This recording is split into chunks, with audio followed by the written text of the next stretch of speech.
I'll be honest with you, and I actually respect, and you give me a lot to think about. And without being arrogant, at my echelon, it's not often I sit down with somebody and they say something that makes me think. But you've given me something to think about, and I genuinely, I'm going to think about it. Yo, guys, season 1 of the George Janko Show is coming to an end. And honestly, from the bottom of my heart, I got to thank every one of you guys that have been watching. It is literally a dream. I'm waking up every single day, and I can't believe what we're doing. Season 2 is going to even be bigger. So make sure you hit that subscribe button, turn on your notifications, because we're coming in hot next year. Also, to celebrate the wrap of this season, we brought back the apparel Church Boy. So if you guys want to hit the link in the description, or you could go to theheartofdavid.co and get your stuff there. I love you guys. Enjoy and have a great time. Also, I'm going to be reading comments, so comment down below. This is an exciting episode. Let's make sure we don't disappoint, sir. Oh, why would you do it? Just makes me so nervous now. All right, cool. Put you on the spot. Andrew. Hello. Welcome. Welcome to the George Janko Show, and thank you for ending season 1. What a great season. What a great season. I brought my notes, bro, because I didn't want to come all the way to Romania and then like forget. So if you see me looking, don't. Yeah, it's a long way to come. You know, it's kind of the forgotten part of the world. I'm not Romanian, but I certainly put Romania on the map. I don't feel like anyone talked about Romania ever. Ever. And why did you come here? I decided to leave the West. I can give you a very happy, funny answer. Do you want happy, funny Andrew, or do you want serious, the world is ending Andrew? There's two different versions. Let's start. I want both. I want both versions of you. Sure. Well, I think that the Western world is in serious decline, and that literally in real time you can see it falling apart. So you have to find somewhere else to live, and the world's not really that big. I think that the values which held the Western world together at some point have been proven to be false, and all of it is a lie. I feel like all of the metrics in which you can measure the success of a society, the Western world is failing in. So once you accept that, you say, okay, the West is failing. It's on its way down. I can't live in the West. And then you look at a map, and you look at South America, which is very dangerous, and I'm not South American, and I don't speak Spanish. And then Eastern Europe, which is where we are now, preserves its culture via religion, and they have some other societal, what's the word I'm looking for? Traditions, which certainly preserve the culture better. It's a slower decline. So I felt like this might be a good place to live. Unfortunately, I think in the 7 years I've been here, Eastern Europe is catching up with the West, and I feel like it's going to go down the same hole. So I'm going to have to move again. But when I moved here 7 years ago, it just felt like a safer place, felt like a nicer place, and decided to leave. I don't see what America or England or the West has for people anymore. Okay, question. Do you think that this generation is more evil than the past generations? I don't think they're evil. I think they're lost, and I think they're misguided. And I think we're now living in a culture where I'm a full-grown man. I'm 36 years old. I catch myself, even at my ripe old age and high level of professionalism, sometimes for a few seconds, only a few seconds before I correct myself, scrolling on garbage. Imagine how these 14 and 15-year-old children are even being raised. Just scrolling through these social media algorithms, which are deliberately designed to poison their mind. And they're going to school, they're being fed absolute garbage, and they have no religious connotations, no God, and no family unit. They're just a mess. And then we look at, like I said, every metric in which you can measure the health of a society, the crime rate and the cost of living, basic things, traffic, anything you can measure, the West is falling off a cliff. So it's like, how do you fix all of that? So I decided to move to Eastern Europe, and I had a very good time here, and I was treated very well, and it's a very safe place, and it's a beautiful country. I've been through some recently things changed a bit. I think yeah, you get out of your house. Yeah. That's exciting. Well, I'm allowed out my house. Yeah, that's nice. What, if you don't mind me asking, what's the first thing you did when you got out of your house? My first day off of house arrest, I stayed in the house. That's fucking weird, man. I know, but it was a sign of resistance. Oh, you wanted to prove that you could keep going. Yeah, that's right. I feel like you're flexing all the time. Like, is there like if I was on house arrest, who the fuck you flexing for? Just leave. And anything, you could have lied and be like, no, I stayed for an extra 3 days. But like you stayed. I stayed. Just to prove a point. Yeah. Now, was it for your brother or was it for your? No, I was just joking about the lie. Yeah. Actually, I have it in my notes because I know that you don't like lying, and I have a story about lying. I was I'm not gonna mention his name out of respect for him, but he took me on his jet. We were having a great time. We were about to do business together. Yep. We were courtside, and he made a comment about one of the basketball players. He's like, well, he's a little bitch because he told his teammate was cheating and got him in a scandal. Yeah. And I said, well, the other man was cheating. He was lying. Yeah. And he turns to me and he goes, if you have a problem doing business with people that cheat, you'll never work. And I, one, stopped immediately wanting to work with this guy. Two, my provider is God, nobody else. Yeah. So it comes with morals. Yep. If you're gonna cheat on a woman that you're building a life with and being fruitful with, what the fuck are you gonna do to me? Well, that's very true, and that's very valid. But I'll play devil's advocate here. What the other guy said about if you have problems doing business with somebody who cheats, you're never gonna do any business. Unfortunately, he's also pretty right, because it's but rife. not with partners though. I don't feel like you want to get in business with a partner. I mean, think about this. He shares a family bloodline with the person that he's robbing. Yeah, I'm nothing to him. that's true, and that is infallible logic. So how can I even? For me, my girl, right? She's my partner. Yeah. I couldn't focus if I had to come do this interview with you, and I know she's out somewhere. Now I have to think about what she's doing. It's taking away from me. Yeah. So if I'm breaking bread with a man and I'm doing business with him, I can't sit around wasting my time thinking about what he's doing. And you're completely right, and I totally understand that. But as a honest individual, I have to sit here and be honest and analyze myself and analyze my own romantic relationships. Am I completely faithful in the traditional sense? No. Why is that? That's a good question. I can't say exactly why that is, but I think that probably the biggest decline in the Western world I have to accept, even though I partake in it and even though I am guilty of it. I think the biggest failing of the Western world is that men and women do not stick together anymore. I think it would fix a lot of problems. I find that very fascinating that you know that's the problem. You teach men to be better men and to fix their problems. Don't run away from it. But you know that monogamy is a challenge for you, but you don't want to... It's not a challenge. Monogamy is not a challenge for me. Monogamy is a decision that every man must make. But for you to make that decision, you have to sit down and decide that, you know, this woman is worth me being monogamous to, which is fine. I think the biggest struggle that men have in the Western world today is finding a woman who they believe is worth being monogamous to. I don't think men have a problem with monogamy as much as men have a problem finding a woman who they truly believe they should be monogamous to. Also, that's something that's interesting about monogamy, because we can talk about this and it can be a very interesting conversation. In days of old, high-value men, important men, kings, warriors, whatever, had multiple wives. And they had to look after the multiple wives, or they had mistresses, and they had children with them all, and they had to look after them all. In certain cultures today, that is still the case. In certain religions today, that is still the case. In the Christian world, in the Western world, we have said that's unacceptable. We should be monogamous. Yeah. But then you have the majority of men who are monogamous are cheating. The ones who are not cheating are using prostitutes sometimes, or going to strip clubs sometimes, or consuming pornography. So they're not truly, actually loyal.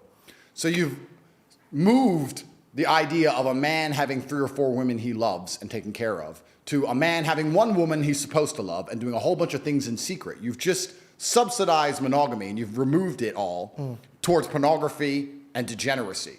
So then you have to sit and argue, well, why does so much degeneracy happen in the West? Is it because we are not allowing men to be more true to their instincts? This is all brand new thoughts for me, and I'm just speaking as I think. But let's look at another example, right? Well, before, can I tap in with that? So what's your example, right? So I have an example, Christ. He gives me his way, and I kind of follow it. If I had to follow men and their needs, I'd be burned up tomorrow. And I don't think it's needs. I don't think men cheat because of needs. Well, okay. Women cheat because of like feelings. They get an emotional attachment to them. Men cheat because of more lustful body type thing. I've never heard of a man being like, man, I can't wait to talk to Becky. Of course, but I think a lot of it's also ego. Exactly. So, but ego, what comes before ego? Or it comes after ego? Yeah, a fall. Yeah. So my thing is, yes, when I met here's my theory. When I was out about and I was having fun, as a Christian man, I was waiting for the right woman. And I came to this guy and he goes, I don't understand. I thought you were Christian. And I go, listen, bro, I'll be a good Christian man to a good Christian woman. When I find somebody who has good morals and I know that she'll have my back and she'll do good, and when God presents me that girl, I will be a good man to her. And he asked me something that changed my life forever. He goes, well, if you're the son of God and you're asking for his daughter, why would that father ever give you a daughter when you treat everybody else like garbage? And so I had to think. I think when it comes to blessings, I believe that it's given from God. And to move on to new blessings, you have to handle what you've been given. Agreed. So if I've been given the fame and the money and the access to women, God's monitoring me. Okay, are you going to go fool around, act like trash? Can you be trusted? Could you be trusted with this daughter that I have over here? Kind of like that picture where Jesus is holding a beautiful bear behind him, and then you're holding on to this lifestyle that you still want, but you're like, this is great. And God's like, no, give it to me. Show me you're ready for it, and then I'll present it, like any good father would be. Absolutely. And I did. I cleaned up my act. I was celibate. And I was showing him, I'm trying now to be ready. Yep. And then I found a beautiful girl, and then I became monogamous. Yep. And then I have a good partnership. And here's the thing. I could lead that relationship anywhere I want. If I wanted to be opened, it could be there. Yeah. Not saying that she's comfortable with it, but when it first started, I could plant the seeds into taking it in any direction that I want. Correct. It takes somebody with integrity to lead a woman in the right direction. Absolutely. I tell people all the time, I'm in charge of the relationship. God is in charge of everything. Yeah. So when my girl looks at me to lead the house, I got to lead the house, but it's not from my needs. Yeah. Because if it was my needs, bro, she's out shit cold. That like she's not gonna get the best out of it. Of course. But now I have a God looking at me and monitoring it. You gotta love her like you love my church. No, absolutely. Everything you're saying is completely true, and I agree with you. There's two ways we can answer the question. We can talk about it from a religious perspective and what you just described, and you're right, being a God-fearing man is going to lead a woman in the correct direction because a woman is a reflection of her man, and that's why you see if a woman gets with a bad guy who does drugs, she ends up doing drugs and doing bad things, and a man can lead her in the wrong direction. She comes from our ribs, metaphorically and physically and mentally, right? Yeah. So if I'm gonna be, like you're saying, doing drugs, she's gonna follow my lead. Absolutely.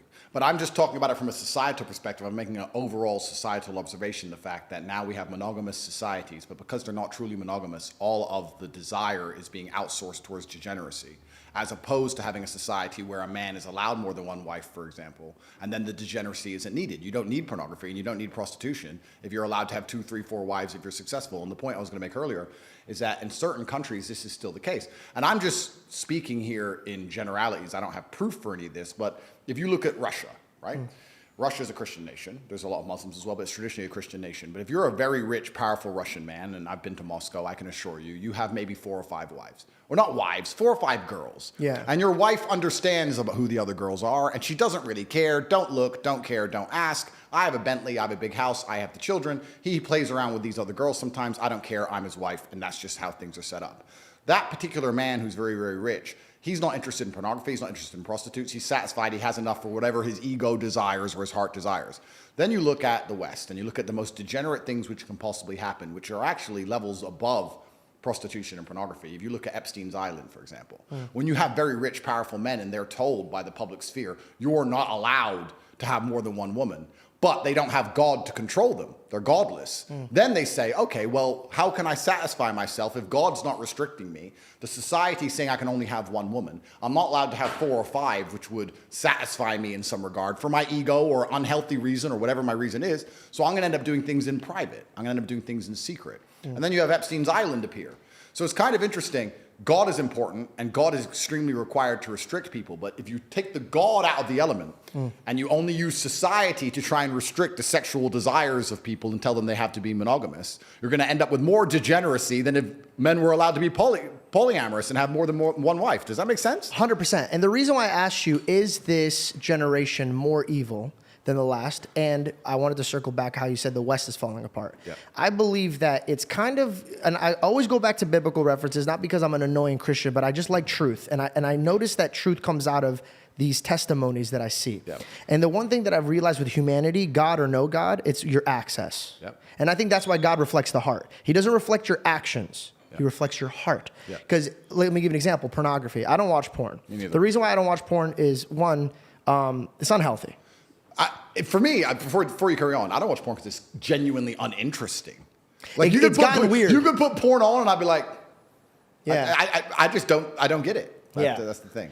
And also, for example, I like to practice the monogamous relationship. So when I get married one day, I know my girlfriend's not going to be at the prime model look when she's 50 or whatever she is. So I got to practice that this is the only woman that I have. It's Correct. diligence. Correct. Okay. So opening up the access.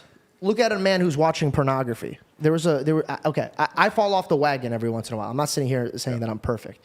About a year, maybe 2 years ago, I was watching porn, and there was, back in the day when I was growing up, was like your stepmom. Yeah. And to me, that was always weird because I'm like, dude, that's it's your mom. Yeah. Now it's your mom. And then when I last year when I tried, I did a KSI and Sidemen thing where it was Impulsive and Sidemen. We did this collab. And there was a girl who does porn there. And I made a joke. And I go, look, I'm stuck. And it went viral. And I realized, I'm like, everybody laughed at this joke because they know what I'm saying. And it's this porn style thing where if women are stuck, then men would come and have sex with them. Yeah. That's Of course it is. Yeah.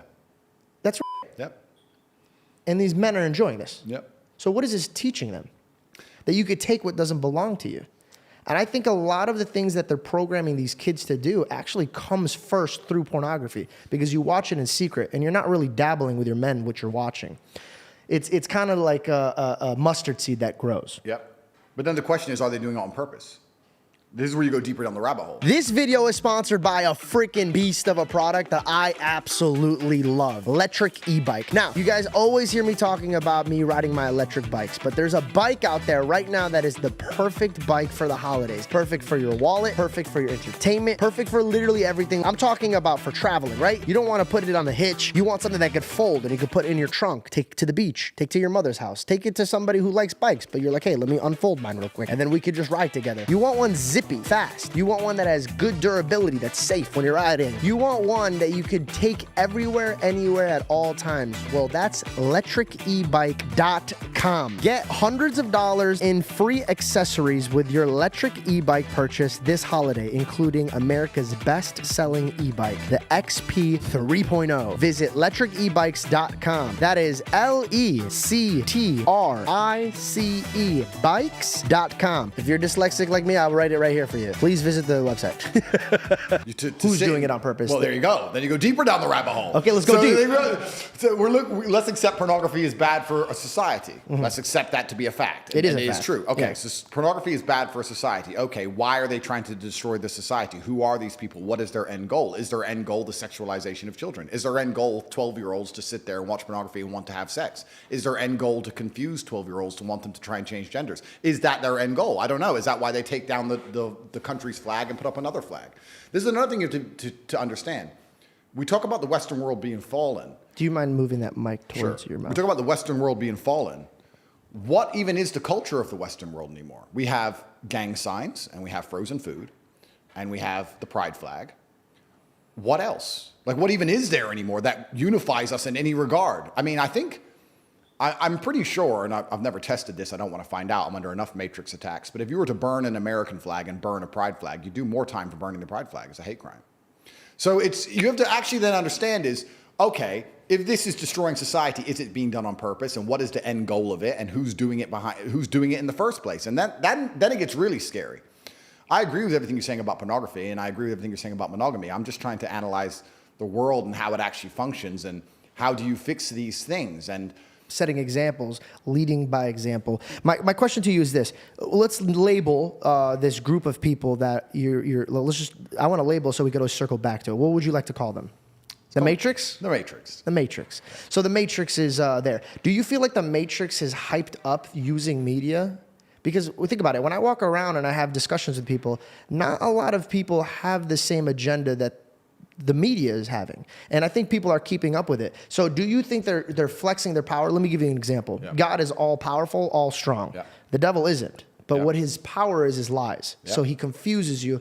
God uses faith. The devil uses fear. Yeah. Do you think the Matrix is just full of shit and they're just fear-based? Oh, they're absolutely fear-based. So what is your goal? If you had to fight, like you are fighting, and you're banned from, what are you banned from? Like, everything. But you're on Twitter. Elon bought Twitter and restored me. Before this, I was banned on Twitter also. I'm banned on... Why did you get banned? I got banned because you get 3 lives. And the 3 lives are, first you get canceled and banned absolutely everywhere. And the second life is they try and put you in jail for something you didn't do. And then the third life is they assassinate you. And I'm now on my second life, as most people have experienced in real time. I got banned because I became monumentally popular. I became hugely successful. I became the most Googled person on the planet. And then they make up a reason to get rid of you. And I'm banned on TikTok, Instagram, YouTube, Spotify, SoundCloud, Uber, Airbnb, Gmail, WhatsApp. You can't get an Uber? I can't get an Uber, no. Gmail, WhatsApp, you name an application. All for standing up for what you believe in. Well, yeah. I mean, I made some satirical jokes, of course. And Could you give me an example of something that you've said that you may have crossed the line? I don't think I ever said anything that truly crossed the line. I'm going to stand by this because I don't believe in regrets, and I don't believe in sitting here and saying sorry for anything because I'm not a coward. If I made a video 10 years ago that got 84 YouTube views, and me and my brother were joking about how women can't park and women shouldn't drive. Yeah. And then I became the most Googled man on the planet. And then that is found. And then a bunch of feminists get upset by it. Yeah. I'm not going to sit here and beat myself up over that. That's life. Yeah. Oh, well. shit happens. But also, like, stand-up comedians make the craziest jokes. Like, I was in a comedy club, and they're already making jokes about Palestine. And Of course. I mean, comedians make jokes, and rappers sing about murdering people. So it's completely a double standard to come along and say that whatever I said was enough reason for me to be canceled. Well, that scares me, because censorship is the scariest thing to me Bro, in the world. At what point can we not worship our God? My phone, the day the cancellation started, I'd open my phone, and app by app, one by one, logged out, logged out, logged out, logged out, logged out. And in sync, I was sitting there for 2 hours, and every 20 minutes, a new one would just log out. Were you scared? I knew the Matrix was real. I knew how the Matrix operated. I knew that there's a centralized power. I was scared because I knew I'd used up my first life. And then I started saying on all my podcasts, they're going to put me in jail for something I did not do. When that happens, you have to know it's a lie. And I said it about 15 times. And then 7 months later, I ended up in a cell. So I understand exactly how the world works. So yeah, I was scared. But I also believe, and I draw a lot of strength from my religion. We talk about God. I think God gives you strength. And I also believe one of the primary objectives of a religion, which ties back into what we were saying earlier about how the world could be fixed if men and women stay together and monogamy. I think the primary objective of a religion is to preserve a culture. If a religion doesn't preserve the culture, then it's failing in some regard. You should look at a religion and look at the culture underneath that religion and say, okay, it's a successful religion because the culture is adhering to its creeds. So I understand that it is my battle, if I believe in God, to try my best to preserve the culture. And then you're asking, how do I fight the Matrix? I think you fight that via masculine empowerment, and I'll tell you why. Because we were just sitting here talking about how the devil uses fear, and you're completely correct. And I think that women are easier to scare than men. And I think that now we live in a society, especially in the West, where women have been empowered to the point, well, I'm not against female empowerment, I'm not a misogynist, but they've been empowered to the point where they're more powerful than men in most scenarios. They're more powerful than men in the divorce court, most powerful than men in the custody court, more powerful than men in terms of the education system, more powerful than men in terms of their testimony, more powerful than men. I'll give you endless examples. If 10 men get murdered, nobody cares. If 10 women get murdered, it's going to be a national news story for weeks. Their life is more valuable. And I'm not saying it shouldn't be. It always has been because they can create life. My point is we now live in a society which I believe is a matriarchy. It's feminized. And men are feminized by extension. And men being feminized means that women are in charge and women are fearful. So let me give you a very simple example of why I believe masculine empowerment is how we actually get closer to God and how we fix the fight we're in against the Matrix. COVID. COVID was emotional arguments. They came along and said, your grandma's going to die. The old people, your grandma, your grandma. They used emotional arguments. Emotional arguments to create fear. That works on a woman. A woman sits there, I love my grandma. Most men would sit there and go, wait. Let's just chill. Yeah. We'll see what happens. Grandma's already 94. Grandmas die. So I don't think we should be taking our kids out of school. Let's just calm down. Men are more stoic and more patient. If you had a household where the man's been feminized and the woman's in charge, it's over for that house. They're full COVID cucks head to toe. 10 vaccines. They are. If you had my household, where my girlfriend ran in, did you see the news? Shh. Shut up. It's stupid. Okay, and then it's fixed. So wait. But this is the point. Fear. You're yes. talking about fear, the devil using fear. Absolutely correct. How does he scare people? He scares cowards. He scares people who can't fight. He scares women. He scares people who are not prepared to stand up and resist. So masculine empowerment is absolutely and utterly how you battle the devil. You need men to be as strong and capable as possible. Okay. This is a great pivot that I want to say. Everything you just said, I agreed with. Everything you just said, I agreed with. The only problem that I see is when you were like, shut up. Let me give you an example. Here's the reason why. Everything you just said was absolutely correct. And as a man, I could look at you, and if I had children, I'd be like, yo, listen to this man. He's being very, very correct. Now, my girl's going to be like, well, why did he just tell his girl to shut the fuck up? Like, I said shush. Yes. But okay, let me give you an example. I was dismissive with my hand. No, I know, but you know what this means? Flicking the diamonds. Get the fuck out of my face. Shh. This is what every girl here, shut up and go make me a sandwich. This is what comes off. So you're fighting getting men to be like, yes, but then you turn off the women. Here's the problem. You're trying to make men more men, but men, before they listen to you, are listening to the girls because they just got a girl. They don't want to lose them. They did everything that they could to get this girl. Correct. So here's the thing. When you see a fireman bust into a building that's on fire, he's not going to look at the person and be like, what the fuck? Why did you do this? He's going to be like, hey, it's okay. Look at me, grab my hand, come out. Why can't you take that approach? I think I am. And it's actually funny when you say I lose to women, because I'll tell you something that most people probably do not know. I don't know if I've said it before. I have never had a negative interaction with a female ever since I blew up on the internet. I've not had a single woman complain at me. I'm so sorry. Could you just use your mic? Sure. I've never had a single woman come up to me and say anything bad. When I was in jail, I had thousands of love letters from women. I've never had a single woman complain about anything I say. Now, I agree. This dismissive, the diamonds, in the light, I get it. Yeah. Is it purposeful? I don't want to say it's purposeful. Do I find myself amusing? Certainly. Yeah, it's hilarious. It's funny. But here's the thing: we could take a joke and we could filter the bullshit. Yeah. But females, like you said, they're based off of emotions. Correct. They're gonna feel their emotions first and then react. Men are like, oh, that's fucking hilarious. Obviously, he's not gonna tell his girl to do that. Yeah. Most likely, the real scenario is like, sweetheart, come sit down. Everything's fine. Listen to me. I'm gonna protect you. Absolutely. So I'm just curious to know, why don't you just take that approach? Because I know you know what you're doing. You're a chess master. Every move you make, you're making it for a reason. Are you doing it to be polarizing? There's no light without dark. And I think that it's actually kind of interesting. I don't have many haters anymore. For a while I did. About a year ago, there was a big group of the internet that disliked me. Now I actually would argue I'm one of the most liked people on the internet. I think people are waking up. People, bro, if you read thousands of comments, they're all positive. I'm one of the most liked people on the internet, and I can give you reasons for why I believe that is. But the very few people left who try and dislike me, they fuel conversation, and it's interesting for me to hear. It's interesting for there to be debates regarding things I say.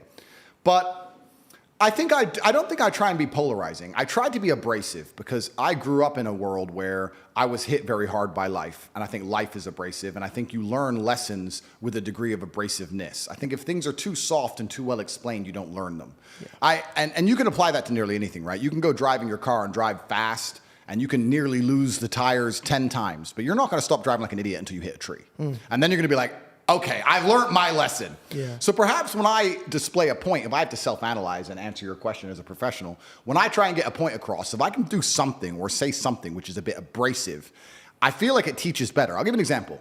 If I say women aren't very good at parking, as opposed to females have no spatial awareness. So it's the same thing, but one of them enrages the world. In fact, both of them make them mad, but the second one really makes them mad. Don't call women females. They hate that. I don't. Yeah, but I'm just warning you. But then they all get upset. They actually get upset if you call them a female? Absolutely. I sit on these panel shows with a bunch of women, and I'll say something positive. I'll just say, what do you respectfully call them? Females. I just call them female. No, I know, but if they get offended by that, then what do you call them? Well, exactly. But this is my point. So I can decide how abrasive I want to be. You can say the same thing in different ways, and then you're asking me why am I abrasive to be deliberately polarizing? Because I feel like it gets my message across better. I feel like it gets my message across better. And even now, the thing I just said, which brought this whole point up, me saying shh and being dismissive was a small way of showing a larger meta point. And the meta point was, I'm uninterested in what you're about to say and your fear. And I'm uninterested in your fear. I get this. And usually somebody with a logic understands this. Yep. Somebody who's probably grew up with humor understands this. Somebody who grew up with a good father understands this. So this is my thing. God made you a leader. 100%. I'll take it. Okay. And now you're leading men. Yep. But there's a huge crowd of people that you will never understand or touch because I feel pridefully you don't give a fuck. You're like, if you can't come on with me on this journey, then get the fuck bent. Literally, metaphorically, and physically. Well, not all minds are ready to be freed.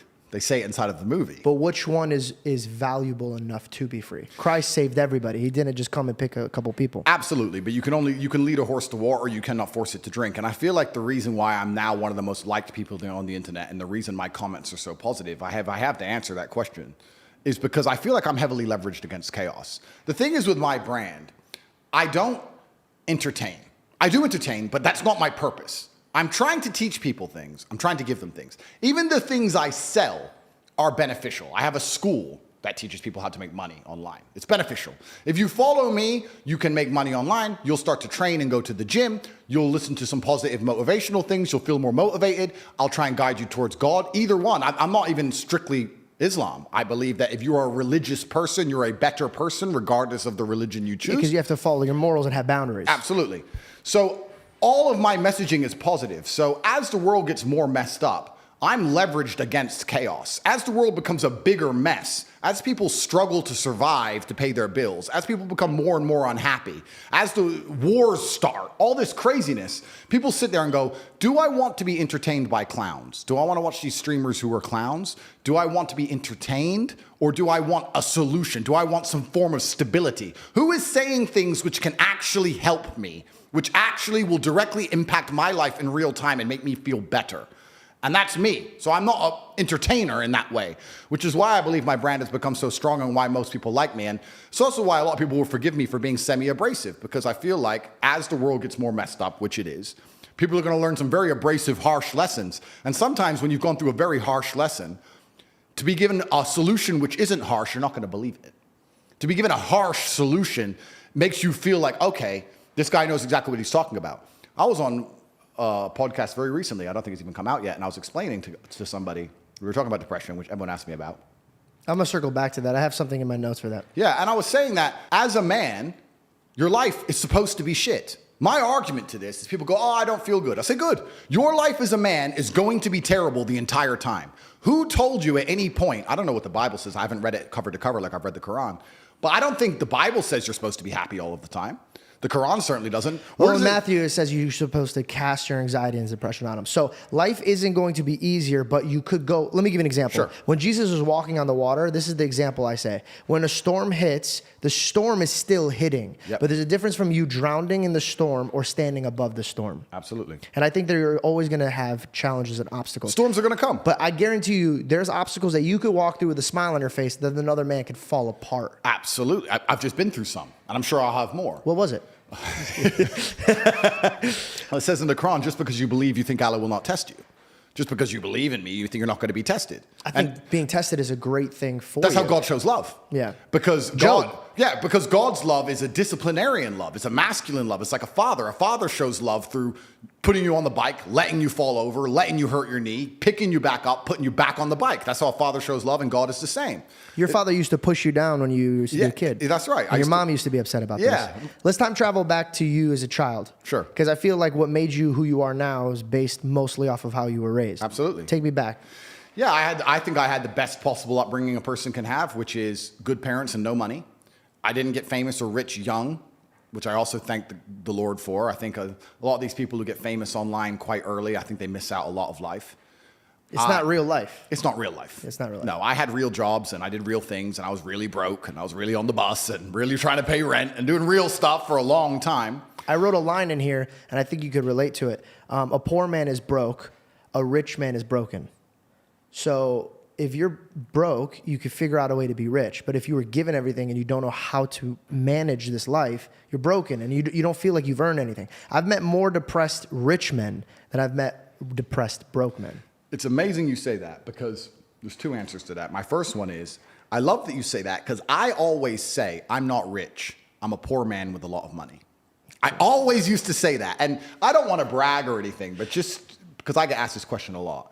I've been extremely successful. I have hundreds of millions of dollars. In fact, I think our last valuation across everything we own we're almost at B now. So we're doing very, very, yeah. I'm a billionaire. Top G's a billionaire. So we're doing extremely well. That's the first thing. The second thing, it's great that you say that because I completely agree. Because if you're born with everything, if you're born with all this money, that you have no aspiration, nothing to actually grasp onto and trying to achieve, then money doesn't make you happy. But then you can analyze this from another angle, right?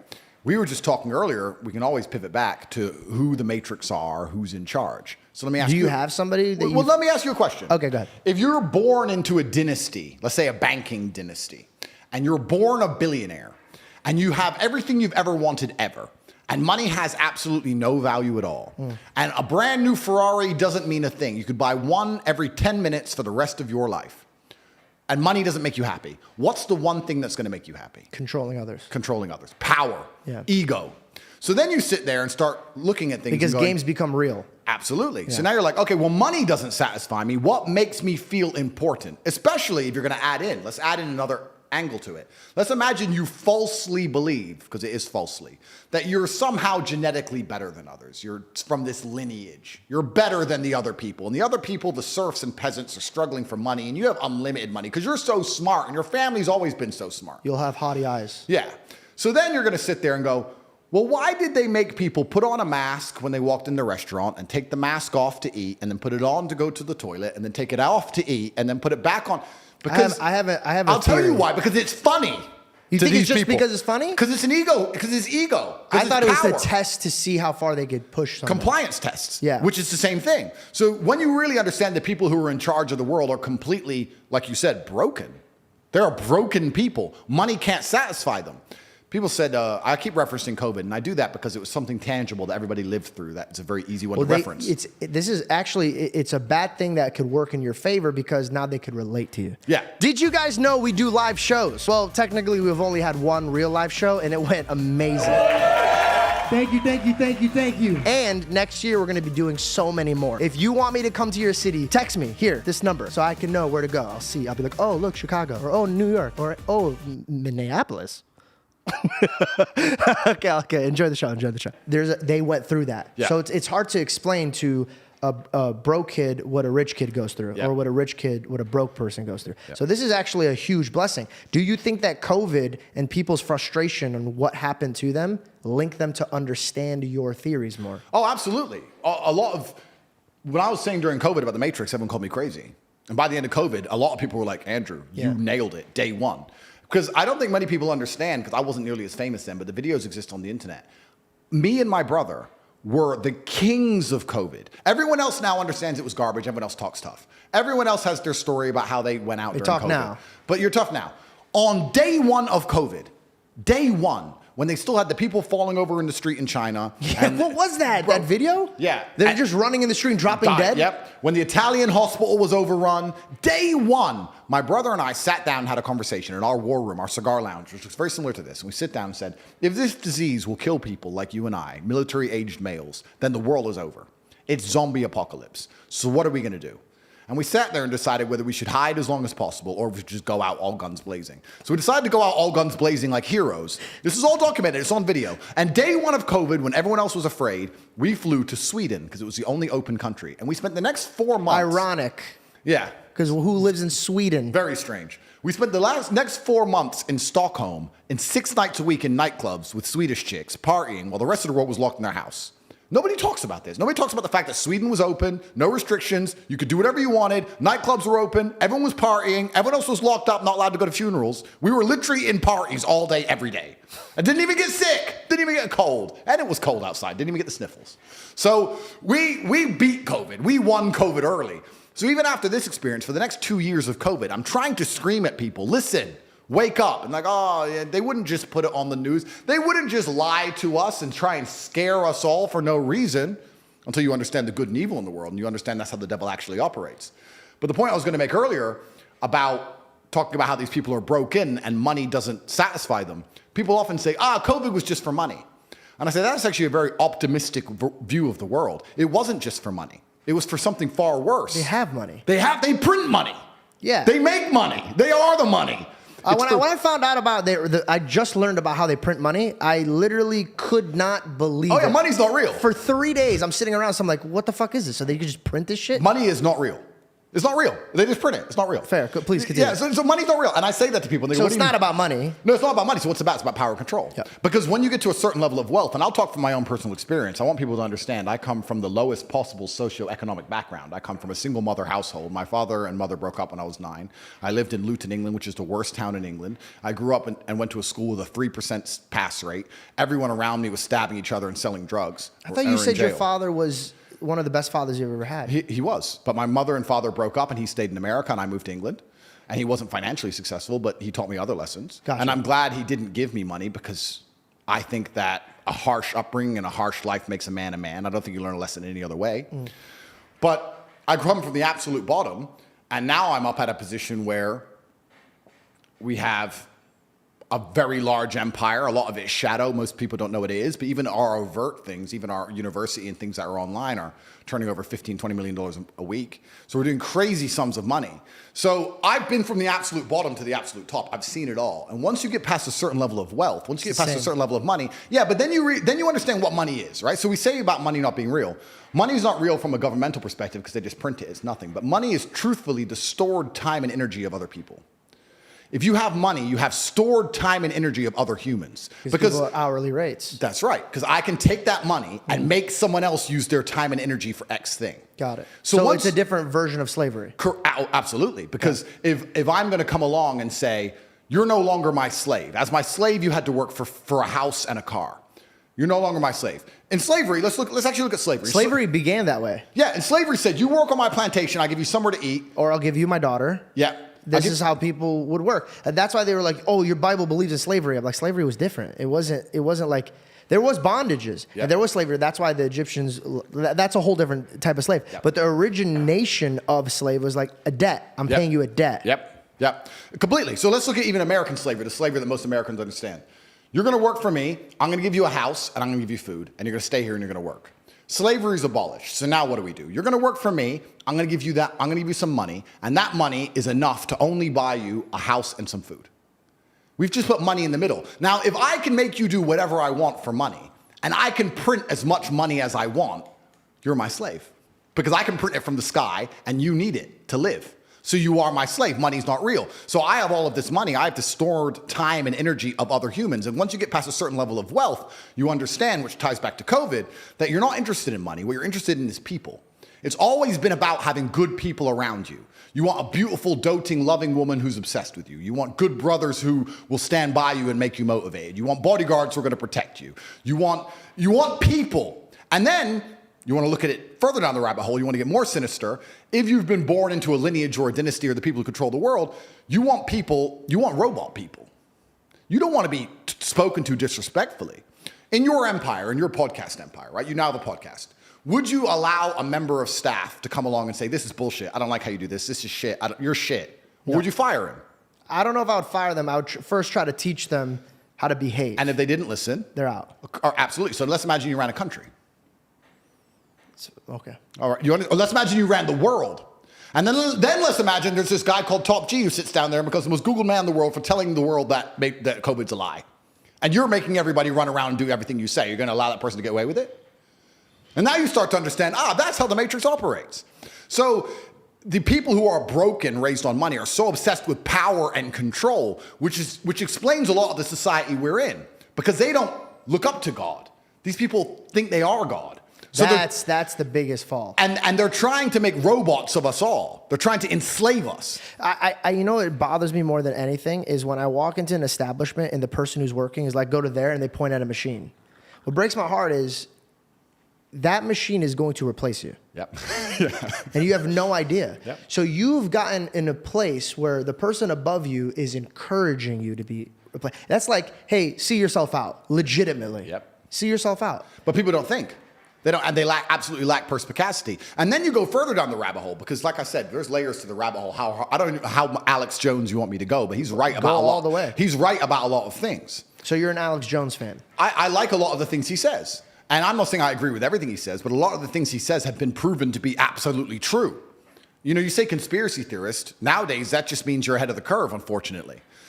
And Alex was talking about, and a lot of other people talking about, and there's a lot of text which talks about the fact that the people who are in charge of the world, they believe that as AI improves, a huge percentage of the planet are going to become useless eaters. They don't need you anymore. That actually scares me. The guy who created it even is scared of it. Well, that's the thing. So let's give a thought experiment. As it stands right now, most people are so uninteresting and so unremarkable that you could replace them online with a chat GPT bot and you wouldn't really notice. Genuinely, that's how boring most humans are. If you're special and remarkable and unique and you're famous or you do whatever, that's different. But most people you could replace with ChatGPT by text, you wouldn't even notice. And that is a free application, which is brand new. Imagine we're going to be in 20 years from now. So we start talking about useless eaters. This has been discussed by very important, very powerful people at length. The same people who are trying to give you the vaccine are talking about the fact that the population of the earth needs to decline. Why do we need, they say it, Bill Gates says it. Why do we need to get rid of people? Well, machines will do it. So why do we need people sitting around who have hopes, dreams, aspirations? They want health care. They want safety, security, children, all of this garbage. We just need somebody to do X job, and a machine can do X job. So what do we need these people for? So then you start looking. I find it weird that Hollywood was the first one to strike about it, but it was about actors. Well, yeah, because have you ever asked ChatGPT to write a movie? Like that? Bro, It's better than anything you've seen in Hollywood in a long time. There's no woke bullshit. There's no trans, lesbian, black, double-dicked fucking hero. So it's great. You know what's so funny is that like this episode is definitely gonna like fuck my account up, but I'm in for it. I'd rather be like real and like if I God forbid if I passed away, I just want to make sure that I was authentic. Absolutely. And so I'm really enjoying this conversation. Absolutely. So they're gonna wipe people out with robots. How do you get in the way of that? So you want to be the Superman of this generation. It's not about me. It's not about me trying to be the Superman because I'm not that arrogant. It's just about me understanding what I know is going to happen and feeling like if God has given me a platform which people listen to me, I should at least tell the truth of what's going to happen. Okay. When I'm sitting there and saying to men, look, life as a man is shit. It's always been shit. It's never been good. When men wake up and say, I'm depressed and life is hard and I'm sad and I'm struggling right now, I say, okay, throughout history, men have always struggled. Happiness is for children and women. Name a time in history it was better to be a man. Was it better to be a man in World War II? Nope. Was it better to be a man on the Titanic? Was it better to be a man in the Napoleonic Wars? Was it better to be a man when you were sitting in Vienna and the Mongol horde arrived, ready to decapitate any male and enslave all the females? When's it ever been good to be a man? Building the pyramids, was that fun? It's always sucked. The only time being a man ever is good is if you become an exceptional man, which is even something feminists admit. Because feminists sit and complain about men and say, well, men have this, men have that. But they're talking about 2% of men. Fascinating. They don't talk about all men. They say men have the best jobs. 2% of men have the best jobs. Most men carry trash. So you're talking crap. So everyone accepts that the best possible human experience that exists is the top 2% of men. Anything below that sucks as a man. You're better off being a chick. So what I say to men is, look, life's hard. It's always going to be hard. It's always going to suck. It always has. The only way to get out is to become excellent and perform at a level where your echelon is so high that you get to live this brand new experience. You need to become strong and smart and interesting and charismatic. You need to become rich, powerful, well-known, connected. You need to do it. But could all men do that? No. So, okay. But I have to tell them the truth. When people come along to me and say, my life's shit, and I look at them and go, yes. Do you feel like you could change it? Shit. Do you think you could change all of that just from a perspective? I'll give you one.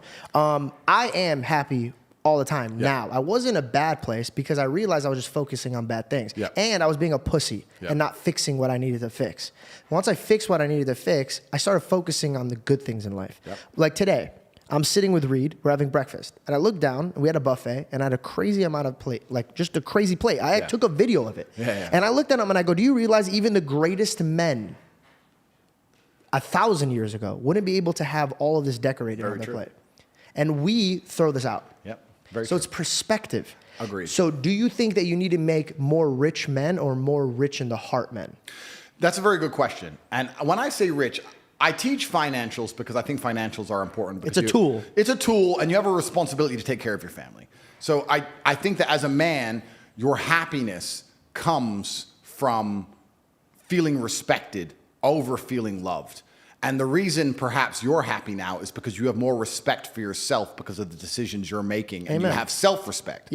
And I think that a lot of men, even if they have self-respect, if nobody else respects them, they're struggling. I think male depression can be fixed with respect. I want to tap into depression. What's your thoughts on that? I think that it's massively overdiagnosed. I say depression isn't real because I speak in absolutes. I think the idea of feeling depressed is real. I don't feel like it's a clinical disease that you catch from the sky and it can't be fixed. I feel like depression is feedback, pain is feedback, and your mind and body is telling you something must change. And if you make those changes, you will feel happier. I don't buy into the idea that it is a disease. I think it's situational, and you must change your situation and your actions and your decisions to feel better. And that's why I say it's not real. It's not a disease. I have a point of view on it. I wanted to share mine and see if it kind of matches yours and if you have a viewpoint on it. Sure. When I grew up, I like to describe myself. And then a lot of people get annoyed about that. And they're like, why do you talk about yourself? Because who the fuck am I going to talk about? Do you know what I mean? Like, I hate that. Like, I'm not going to sit there and talk about Joe. I don't know who the fuck Joe is. I'm going to talk about George. George was raised, if I came home, I had a really tough childhood. And that's documented. I have a tough childhood when it came to making friends. I wasn't educated. They didn't know I was dyslexic. I had a lot of problems. When I came home, if I ever looked at my mom like, I'm depressed, she goes, no, you're not. And she nipped it right there. Stop saying that. And then I grew up, and I'm reflecting. I'm going to bring it back to the Bible. Yep. In the beginning was the what? In the beginning was light, wasn't it? In the beginning was the stars, and I should know this. In the beginning was the Word. The Word, you're right. And he created everything with what? His mouth. Yep. And everything's vibration. Yep. People that don't even believe in God believe in energy. Yes. Okay. I think that we got to a place where if I looked at you every single day and I was somebody you cared about and was like, you're depressed, bro. You're anxiety. You have anxiety. I have anxiety. So if I'm telling myself this every single time I have a problem, I'm feeding myself this. Bruce Lee had a thing saying, don't joke about yourself because your body doesn't even know what's a joke or not, right? Yeah. So the philosophy that I'm going about is, are you talking it into existence? Are you, what's the word? Manifesting it. Of course you are. So I don't understand why people, they go to a therapist or they go to medication, but they won't fix their fucking mouth first. It's so interesting you say this because when I say depression isn't real and it's situational and you have to change your situation to feel better, people often come back to me and say, well, what about celebrities? Because celebrities live perfect lives and they kill themselves. And I argue that with the exact point you made because a celebrity sits there, Robin Williams, I'm depressed. And instead of people sitting down with him and saying, Robin, listen. Shut the fuck up. Shut the fuck up. Yeah. You're as famous as you can get. You live the most privileged life you can live. You can have a 19-year-old girlfriend tomorrow. Let's find out what's making you sad. Let's go on safari. Let's see some tigers. Or get rid of the shit that's making you depressed. Completely. There's no attack towards making progress. There's just trying to take the easy way out. That's One, right. labeling myself. Yep. Sorry, guys. I can't do it today. I have anxiety Yep. or I have depression. Yep. Now, mind you, there might be some people out there that actually wake up and they have a lot of things on them. I think you need to find God. Oh, absolutely. That's it. Because if you had a God, you would know that you could cast your anxieties and depression on them. Yep. Now, having faith is a big thing for me. Big thing. Yep. If I didn't have faith, all the obstacles that I would look at, let me give you an example. When I first started the show, I was like, I don't know how, but I'm going to have this conversation with you. Yep. Now, fucking crazy. I came off of impulsive. Some people might not even want to do anything with me because I was the laughed at kid. Yeah. But I manifested and I pushed and I encouraged myself. Yep. I could have sat around like a pussy and be like, oh, no one's going to give a fuck about me. No one's going to do this. No one's going to do that. But if I can't care about myself, if I can't push myself, right. and if I can't encourage myself, who the fuck's going to come around and do that for me? Nobody's going to care about you more than you. Nobody. Nobody's going to wake up each morning and go, you know what? Andrew Tate only has 53 cars. He needs a 54th car. I'm going to get up and I'm going to work hard and buy him a car. No, that's my job. Did your money make you happier? Or did it cause you more anxiety? Okay, that's a really interesting question, which we'll talk about, actually. But everything you said about depression is super true. And Robin Williams, his mistake is that he went to a therapist who confirmed his bias, confirmed he's depressed. They then sat there and talked about being depressed 3 times a week for 2 hours a day. Then they put him on mind-altering drugs to make him feel better. And after 9 years of therapy, he jumped off a building. If I were to take mind-altering drugs and talk about being sad all day, every day, I'd probably jump off a building too. So it's absolutely the wrong thing you can do. And I want to make a point here because when I talk about depression, people always defend it. I said this. I was having a conversation with somebody. By the way, hold on. Defending what? You have depression. I have depression. But we don't sit around fucking moping about it. But the depressed people do. This is the interesting. So you can't get mad at us for not going in the motion that you want to go about. You're trying to say that you're getting mad at me for saying that I don't sit in my depression. Yeah. I'm not saying that depression doesn't exist.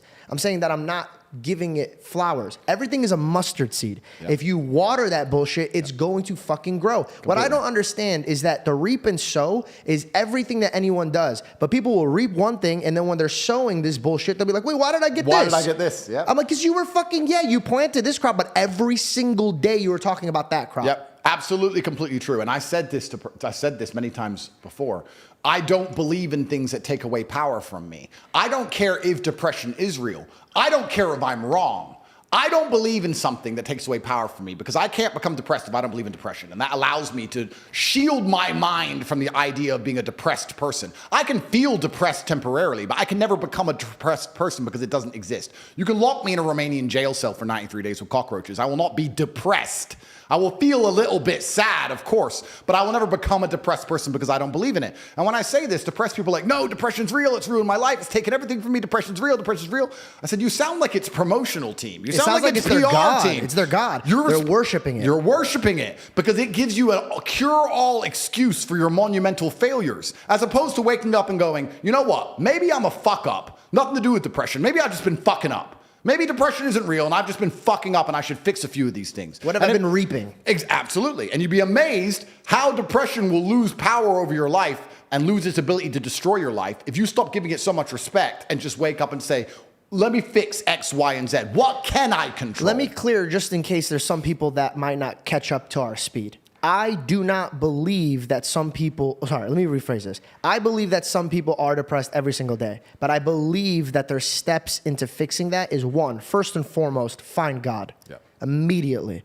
Two, instead of running to somebody and expressing your problems every single day, just sitting there, just telling somebody your problems every single day, find some friends. Go to the gym. Instead of talking about your problems, talk about your goals. Talk about your dreams. Focus on something that is not negative. If there's two wolves, and I'll say this every time, I've said this a few times. There's two wolves, Andrew.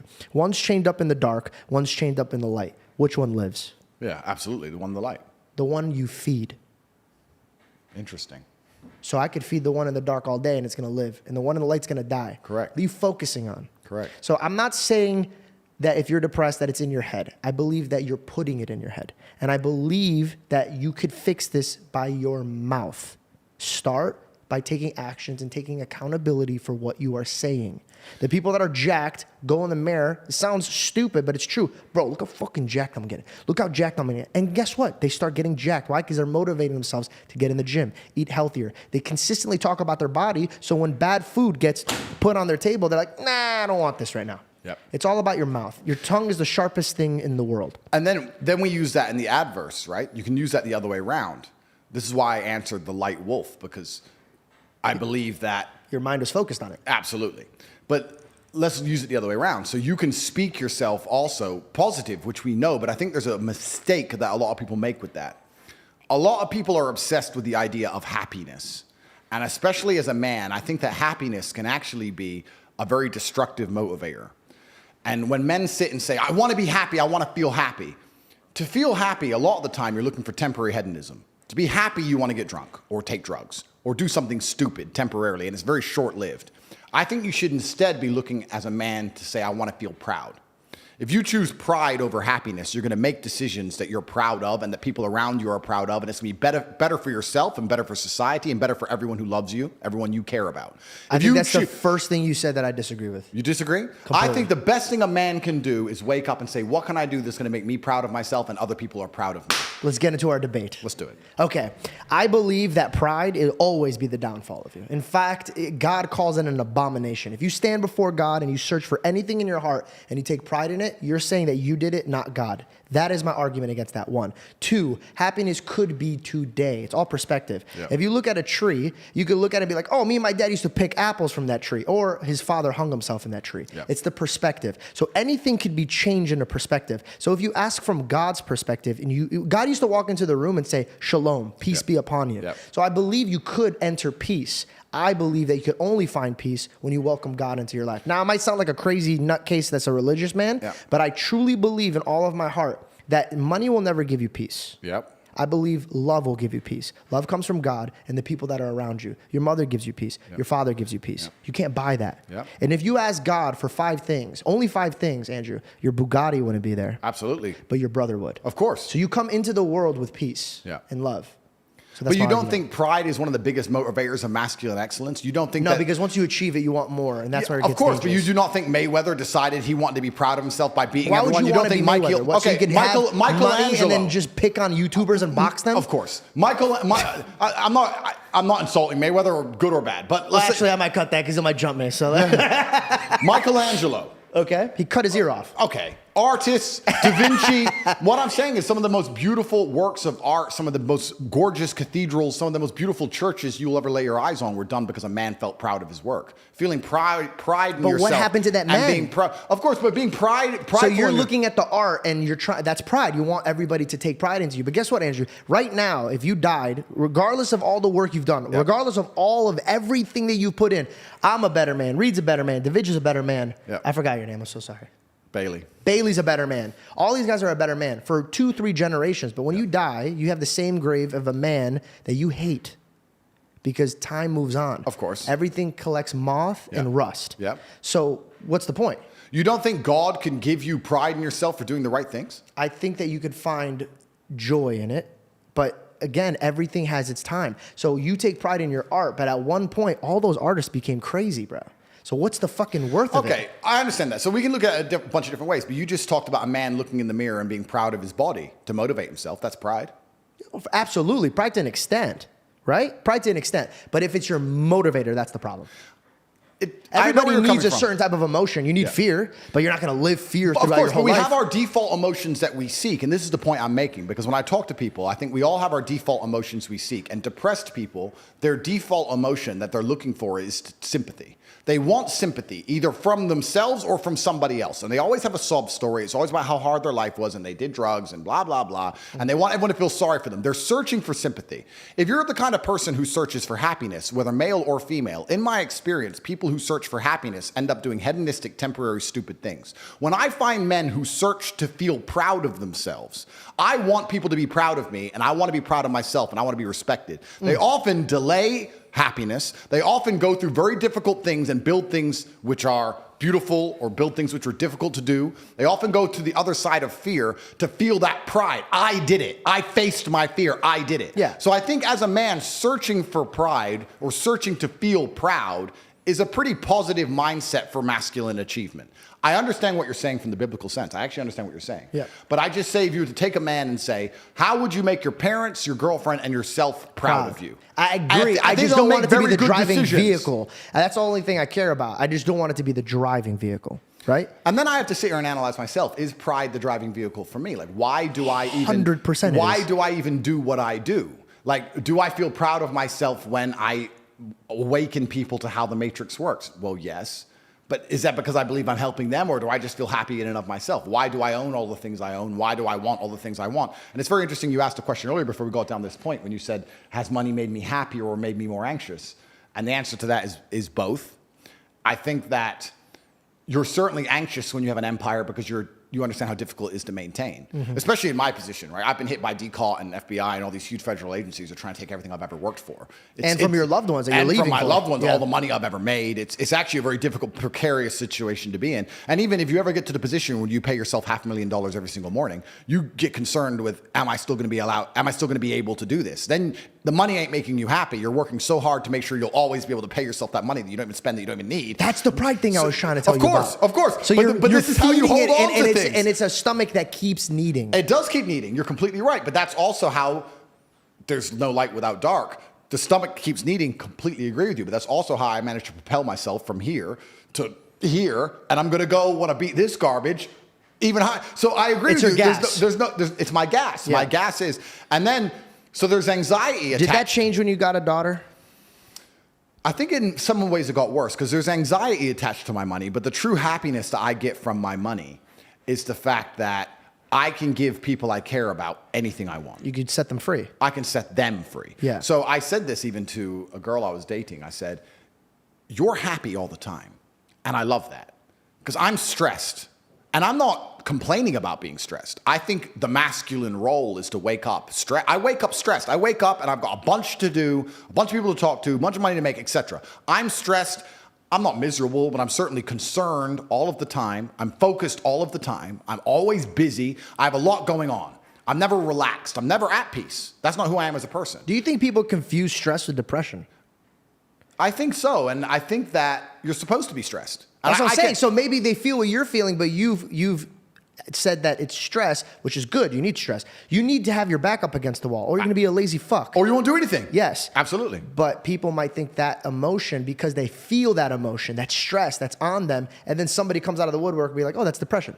Yeah, which is the coward's ways out. But I actually love feeling stressed. I do best when I'm stressed. It pushes you. I've had 87 professional fights. For about 3 of those fights, for some reason, I wasn't nervous. And it really bothered me. I was like, why am I not nervous? I like feeling nervous. I like being stressed. I fight better. I react quicker. Have you ever been jumped? Like you get scared if someone jumps out at you? That's when you're the fastest you've ever been. Yep. So I think stress is a fantastic motivator. It's a beautiful thing. But I was saying to this girl, I don't get any of the happiness you get from life. You wake up and you do your nails and you shop for Prada and you get to look gorgeous and you smile all day and you get to make a cute cupcake and you bring me the cupcake and you laugh, ha ha ha, cupcake. I'm concerned with real important things. DCAR are trying to put me in jail. Millions of dollars have gone missing. Like I'm dealing with real stuff. You're dealing with cupcakes. Yeah. But I am happy that I go through all of this so I can make you happy. Yeah. So my money makes me provider. happy. Yeah, I'm a provider. My money makes me happy because every single person I love lives a fantastic life. Can I ask and you a if question? I have to suffer so 50 people can live content, I believe that a man should do that. I think you have a warrior mindset, right? And you have people that you care for and you provide for. You have your brother and you have your family. Yeah. Do you feel like your stress comes from holding on to what you hold dear, that pride aspect of things? Like, I got to be top G. Nobody's top G. I'm top G. You know where I actually think it comes from? I actually think it comes from because I know I've only reached 10% of what I can actually do. Let's go, bro. And that bothers me.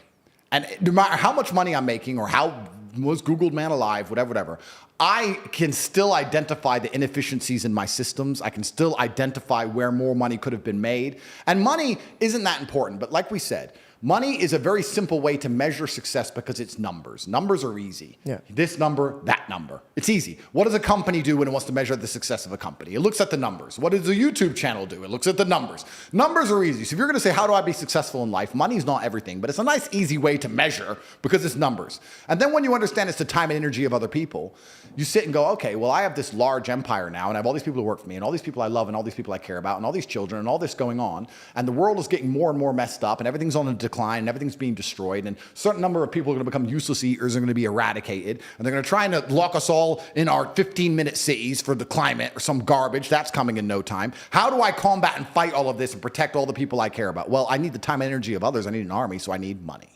So you start waking up saying, okay, 1 billion is shit, Tristan. And he's like, Andrew, we're from a single mother household and our company got valued at $1.2 billion and you own 100% of it. No, we need at least 10. And then then I get mad. And my stress comes from the fact that I don't have enough. But is it for me or is it for just being able to care about all the people I care about? Well, from how you described it, it seems like you're just gearing up for war. And a man who knows his next move knows his next problems. Yeah. So I think you're 4 steps ahead and you're looking at 8 problems. Somebody said it. Do you want more coffee? Or I'd love more coffee. could you get 2 more from him? Someone said it, and I can't remember who said it, but it said that finance are the, I think it was... I'm so sorry. Could you? I know you don't have headphones on. Yeah, sorry. Yeah. Finance are the sinews. I can't remember the exact saying, but he said it perfectly. He basically said that money is, if you're going to go to war, get your money right. Yeah, of course. Absolutely. What are we sending to Ukraine right now? Money. Billions of dollars. That we printed. Money. What do we send to Israel? Money. Money, money, money. Right? So if I feel like I'm going to go to war, I need money. And even in this war I've been in, even when I went to jail, right? Not a lot of people understand how the legal system works, but the process itself is a punishment. The day I was arrested, all of my bank accounts were frozen. All of my cars were seized. That's scary, dude. Yeah, all of my cars were seized. All of my diamond watches were taken. $900,000 in cash was taken. Gold bars was taken. All of my value was taken, right? So since January, technically, I haven't had access to a dollar. It's now been a year, and I don't have a penny, according to DCAW and the Romanian legal system. Luckily, I have some good friends who look after me. But let's say... You winked at me like I had that funds. But I don't. They've taken everything officially. So you still don't have your stuff back? No, of course not. So this is my Why point. are you still here? Well, I can't leave. But, okay, are you going to leave once you can? Because I feel like they just proved that you can't speak here either. Well, that's the thing that's scary. If you can't speak here, which is the most Christian country on earth. You know, Romania, outside of Vatican City, is the most Christian country on the planet. 98%, and then the other 2 are like a different denomination. That's right. Most Christian country on the planet. And all I'm talking about is traditional masculinity, and I got hit. Are you upset with them for what they did, or do you feel like they had valid reasons to do what they did? As a man, you have to take self-accountability for absolutely everything. I'm still upset with what they've done. However, there are equal opposing forces inside of Romania, one trying to lock me up and one that keeps setting me free. And that's going to be everywhere. Yeah, so I have people in this country on my team. The whole country's not against me or I never would have got out. So do you feel like they're more moving towards your direction? This will be dropped. I'm not going to be found guilty because I haven't done anything wrong.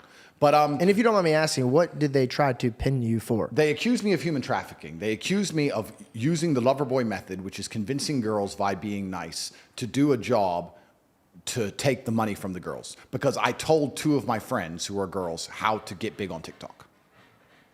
That's why all of this happened to you? Yeah. So did somebody else plant this on you? Oh, yeah, the Matrix. Okay, gotcha. You got too big. Your ability to speak, which that's a side point. Let me just finish here about when I was talking about money and gearing up for war. Since January, I haven't had access to a single dollar. Now, I'm me, right? So perhaps I have very rich friends. Perhaps I was paranoid and prepared. Perhaps I have multiple identities. Who knows how I pulled it off to have all new cars again, right?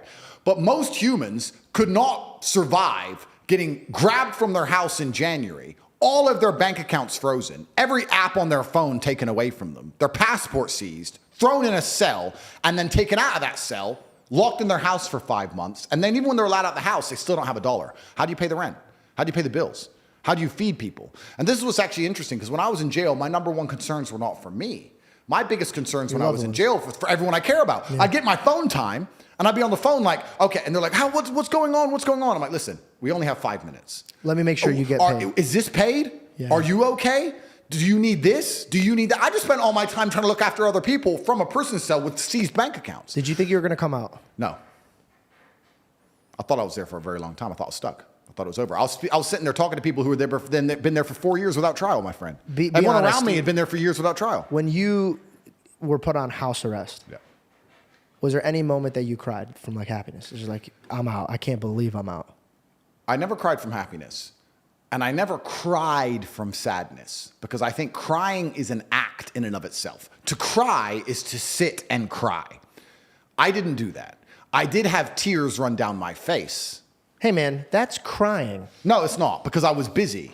Having tears run down my face as I'm doing push-ups, or tears run down my face as I'm organizing the school for my child and my voice isn't breaking, is different than sitting and crying. I didn't sit and dedicate myself to crying. I didn't sit and do the act of crying. My eyes leaked as I achieved. That's what happened to me when I was inside of jail. What made your eyes leak the most? What was the most concern that was on your heart? My concern was for everybody else. The number one, though, who's the person that you were like, I need to make sure that I look good in their eyes, and I need to make sure that they're good? Of course, I can answer that my children, but my children are actually quite young, so they weren't overly concerned, because at their age, dad's away, whatever.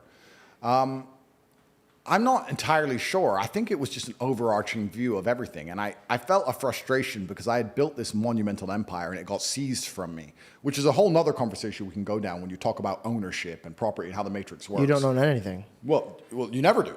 I mean, you owned all this, but then they were like... That's right. So what do you own? You own the body you're in, perhaps, but then they force you to get a vaccine, so maybe you don't own that anymore. You own your soul. You can own your thoughts, but then that belongs to God. So then what do you even own now on this planet? Because I have people say to me all the time, I'd love to buy a house. And I own my house. You don't own that house. You have to pay property taxes every month. And if you don't pay them, they'll take it off you. You're renting it from the government. Piss the government off and you'll see how long you own your house. Because I tell you what's going to happen. They're going to turn up with a piece of paper and say it's ours. Done. Happened to me. So you never even own anything on this earth, no matter how much money you have, right? Which also puts money in perspective. All it is the time and energy of other people. It's all it's good for. You can buy a Bugatti, but you don't own that Bugatti. You can drive it a bit if they let you. And piss the matrix off enough, they'll take that off you too. So the whole world, if you actually start analyzing how it all works, is interesting. But yeah, my concerns in jail were for absolutely everybody else. And that's perhaps why I'm gearing up for war so heavily, because I believe that this war can't be avoided. And a lot of people ask me, why with my money do I not do one of two things, which is one, vanish. Because I could just delete everything and shut up, right? I could just go away. But that's not you. That's not me, and I think that God would be disappointed in me. So I think God's given me this platform to tell the truth, so I'm going to do it. Or the second thing is I could sell out to the system.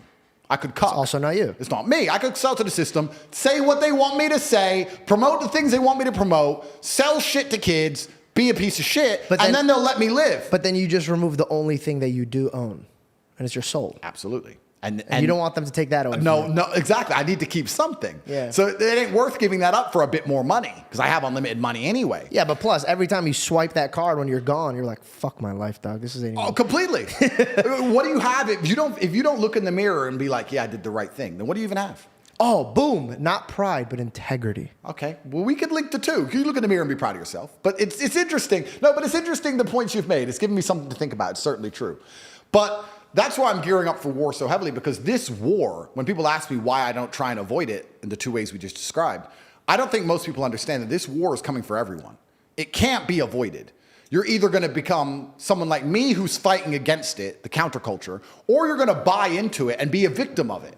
I don't think any man who wakes up and accepts the garbage that the Matrix tells them, that, yeah, it's okay to be depressed, like we just talked about. Yeah, you should be running around doing perkies and Adderall and consuming porn and sleeping with a bunch of hoes. And yeah, go to school and get an education and get in debt. And then go get a mortgage and get in debt, and then 9 to 5 and just slave away, and you'll be retired when you're 74. It's going to be fine. All the things they push, all the standardized mechanisms that a man's supposed to live his life by, I believe lead to crippling depression and sadness anyway. I don't think that makes anyone happy. So this war is twofold. You can either fight against the system and be its enemy, like I am, or you can accept the system, and then you're going to be fighting against yourself in your head, because now you're your own enemy. Because you listen to the system and you hate yourself and you hate your life. Yeah. So what do you want to do? If you can't avoid fighting, do you want to turn on yourself or do you want to turn on your enemy? Every single part of me is on my team. My mind, my hands, my feet, everything, my teeth, you name it. If it goes to war, I've got every single weapon at my disposal. So when people say to me, why am I fighting this war? I say, you're in the war too. You're just going to be a casualty of it. You're going to be a forgotten name. Not even a name. You're going to be a number. In wars, it's interesting. In wars, if you look at any war, they'll talk about 12,000 people died here. And one of them was this guy. There's names and there's numbers. So if you're going to go to war, you can decide, do you want to be a name or a number? Because people are going to die. People are going to die regardless. And this is why I teach the things I teach. I say to men, listen, you need to become as strong as possible. You need to make a bunch of money. You need to prepare. You need to have 7 passports in 7 different countries. And you just start sitting there getting paranoid and panicking and getting things done. This is why I push masculine excellence, because when they come for you, when they come for us all, if you have no weapons to defend yourself, you're going to be one of the 12,000 in the ditch. So you're going to be numbers. At least when they kill me, they know who they killed. At least they'll say they killed 12,000 men and Andrew Tate. Yeah. At least I get that. You have to aim for something. But this war can't be avoided, and everyone at home doesn't seem to realize Here's the thing that, like, I'm going to put you a little bit at ease and scare you at the same time. I'm ready. They killed Jesus, dude. You know what I mean? Like, if you think about it, they killed God. Yeah. Obviously, he wanted it to happen. Thank God he did. But here's the craziest part. Hey, man, this is the way of life. Oh, absolutely. This is the way of life. And I don't sit around anymore, and I don't fear it. And when you talk about pride, and you talk about all the stuff that we were talking about, I found this new confidence where I walk in a room and I just own it immediately. And it's a new way of thinking. My confidence comes with the Lord. Every room I walk into, this meeting, I said, God, you go before me. Yep. You take my tongue. You take my mind. Yep. You take my body. Yep. When you walk into a room and you have this type of faith, hypothetically, say I'm an idiot. Yep. Say I am completely a nutcase. Yep. I guarantee you I outworked the old George that didn't have that faith. Oh, absolutely. And you can also apply the same to fighting. Like if you look at the Islamic fighters, they say, all glory to God. God's already decided. I'm just going to go in there. They're so calm.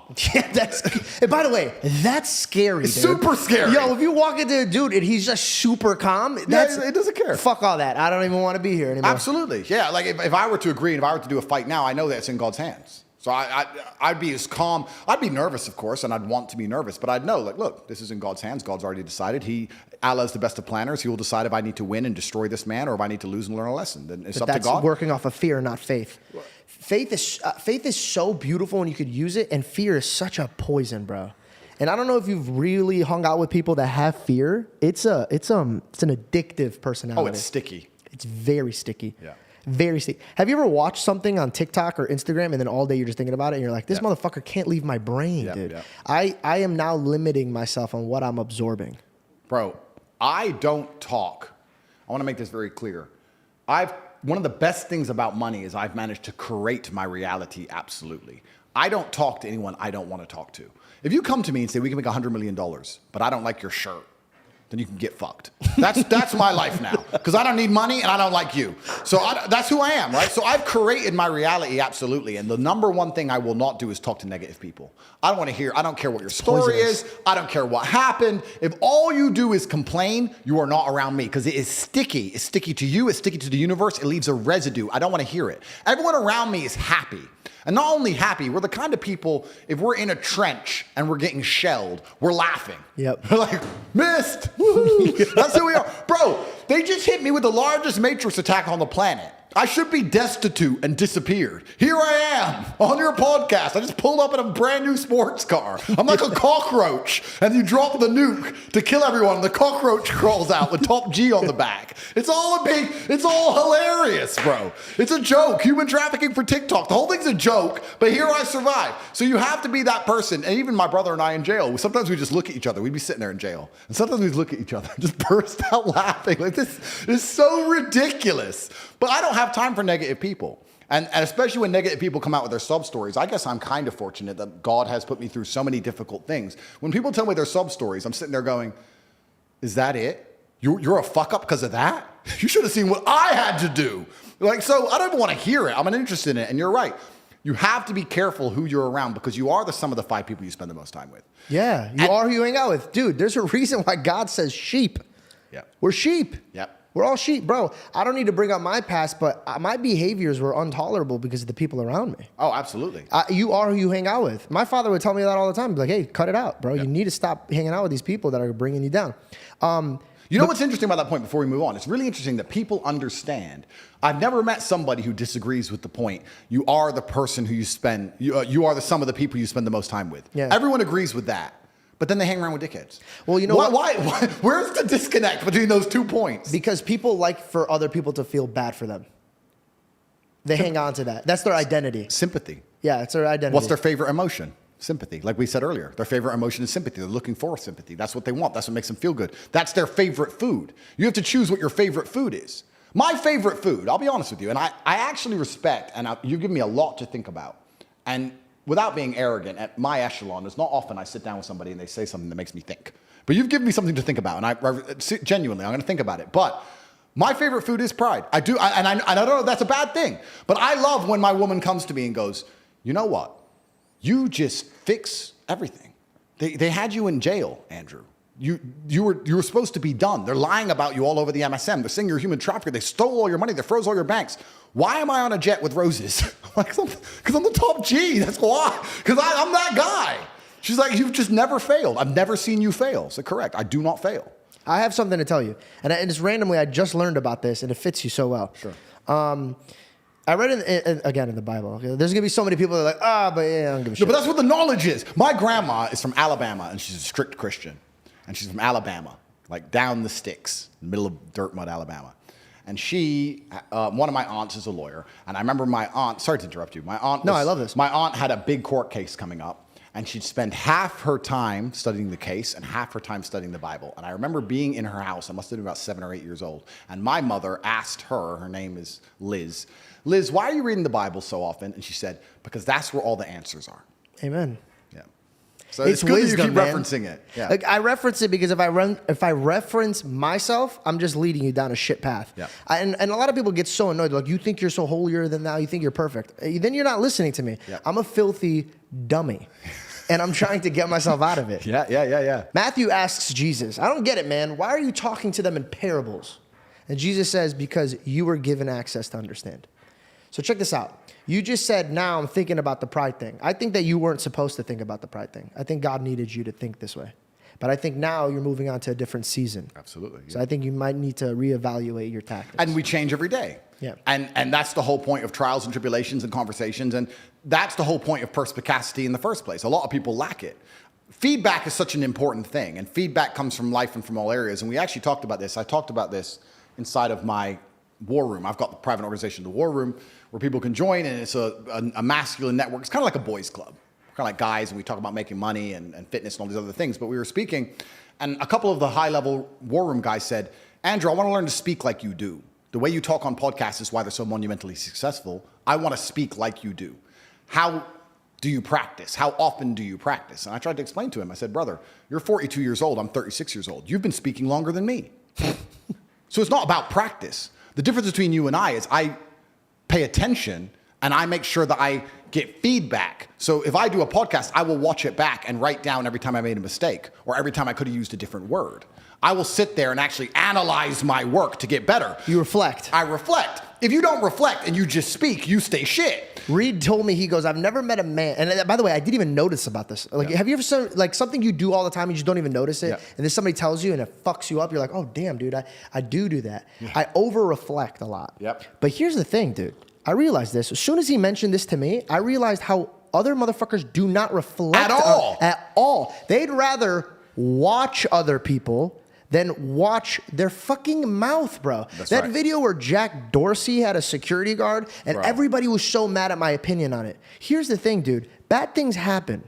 If you get punched in the face because of a security guard, yeah, he's wrong for that. Yeah. But why the fuck are you talking up to a dude 8 times your size when he's angry? Yeah. Do you have no common sense? Have you never been punched in the face before? 100%. You didn't try to de-escalate it. You were talking and getting mouthy. That's right. Some people need to get hit in the face for them to understand. Abrasive. Yeah. It's true. Some people only learn the hard way, especially men. God's actually very nice. Because I believe God gives us a whole bunch of chances to learn a lesson the easy way. It's called life. Of course, He'll give you. Think of the harshest lesson. You don't even have to say what it is, but think of the harshest lesson you've had in the last few years, and think of how many times you had the easy way to learn that lesson. You could have just stopped being a dickhead before it got bad. Like that. Think how many times you could have just woke up and go, nah. Yeah. But we don't, do we? Nope. We wake up like, we got away with it. It's fine, and then bam, you get hit. There's only 2 ways to learn lessons: hard and harder. If you're smart, you take it the hard way. Real idiots take it the hardest way. Yeah. But there's no easy way to learn lessons. So you're right. I agree with everything you say. And that's how God teaches anyway. That's how God is always going to teach, because God is a disciplinarian love. I think it says, someone said this to me, I think in school you learn things and then you're given a test, but with God you're given the test and then you learn things. And that's the way it works. That's why I was even in jail in the first place. That's what I was there for, to learn. That's why I went. You're being sharpened. Of course, I'm being sharpened. And you said earlier about me moving on to a new stage, a new evolution, and I hope that is true. I hope that the 50-year-old version of me thinks the 36-year-old version of me was an idiot. I think he's going to be a lot more calmer. Maybe. Yeah. But I like to consider myself pretty smart, so if I'm even smarter, that's great. We'll see how it goes. Maybe I will be calmer. But it's all about reflection and self-reflection and looking back, and that's what we were saying earlier, because most people do not self-reflect on their actions ever. And you nailed it with the reap what you sow. And they don't understand why they end up where they end up. And they think it's someone else's fault. They're like, I can't get anywhere in life. I'm like, yeah, because you work your 9 to 5. When you come home, you smoke weed and play PlayStation. Why does everyone hate me? Because you do dumb shit and you make bad decisions. People want the glory but no work. Oh, tell me about it. Yeah. Not just the glory and no work. They want the glory and no heat. I'll tell you something, man. If you ever end up, and I pray that you don't, in a precarious legal situation, you'll see all the people who want to hang around you when you're famous and when you can get girls, when you can go out and when you can pay bills, all that. They want to hang around for that. Mm. But the second their name gets brought up in this heat that you're in, they don't want the heat. No, people want the good. People want the good without the bad. Hey, man, everybody has a Judas. Yeah, tell me about it. Yep. Tell me about it. And you know what you said? I pray I'm not in it. I pray I'm in anything that God wants me to be a part of. And you'll survive. Because your mind's right. Yeah. Your father used to talk about death a lot. Yep. God forbid something does happen to you. Yeah. What do you want to be known for? Firstly, I would never kill myself. I like to make that clear. I would never kill myself. Oh, okay. I was about to say, I never said you would. No. But you're stating that just in case. I would never kill myself. Gotcha. Under any circumstances, no matter what they say. And I think I'll be remembered for somebody who was brave, because I know the danger I'm in if I continue to talk.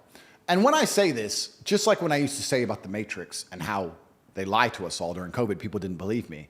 I want people to understand the situation I am currently in. I am the most popular person on the planet amongst the masculine youth, which is the most feared demographic of any country, of any nation. You need them heavily psyoped for a few reasons. One, if a bunch of masculine youth get together, it's not a demonstration, it's a revolution. That's the first thing. If women start complaining with picket boards, it's a demonstration. If masculine youth get together, it's a revolution. Then you're dangerous because you don't even have a country. Correct. All of them. Yeah, across the country, across the world. So they probably thought you were a terrorist. Well, I could be. And that's what they're afraid of. So let's continue. So I have the number one demographic the Matrix needs to psyop. One, because of the revolutionary thing. Two, because you need them. They're the backbone of the slave force. You need them to build the roads. You need them to do the real work for low pay.